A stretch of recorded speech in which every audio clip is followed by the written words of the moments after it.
Our state is facing staggering fiscal challenges, totally beyond what many taxpayers can comprehend. In fact, Moody's just today has said that our fiscal picture is so bad that we are the worst in the nation, even beyond and below California. So that's not a great thing going in.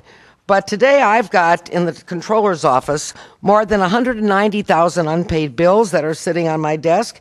Totals close to $4 billion. They date back now to April 19th, 2011. I'm just thrilled to death that we're paying bills from 2011 that we finally got out of 2010.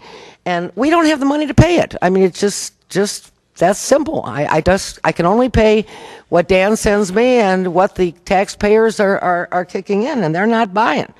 So the mountain of bills and monies owed extends, from businesses, hospitals, schools, nonprofits, social service agencies, the very same people we count on in a bad economy to try and pick up some of the slack here. In fact, the state ended the fiscal year 2 months ago roughly $7.3 billion in the red if you factor in corporate tax refunds, corporate health insurance, interfund borrowing payments. And that number, by the way, is just about the same as it was in the last fiscal year. There really has been no improvement. So this adds to a continuation of the better part of 10 years without a balanced budget. Now, I know it balances out on paper, but that's as far as it goes. It is not a balanced budget. It has never been a balanced budget. There's too much off budget. There's too much gimmickry that hides this stuff, and it drives me crazy. That's what I can tell you.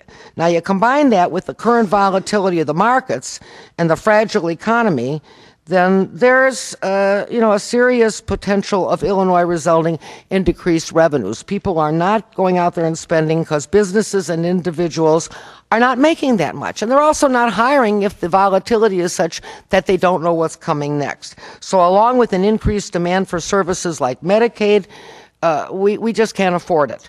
The very thought that anyone would consider borrowing as a solution to our problem is breathtaking. We cannot use borrowing as a crutch for a tax system and a budgetary system that is just broken. So with more national credit downgrade, we now have to pay more to borrow, and clearly we can't afford to pay for that. I just ask that the legislature and our leaders here, I think, are very good on that front. Keep the budget as flat as possible. Don't add programs. Don't add spending. Don't borrow. Give me a chance to catch up so I can pay bills. That would be very, very nice. I'd appreciate it.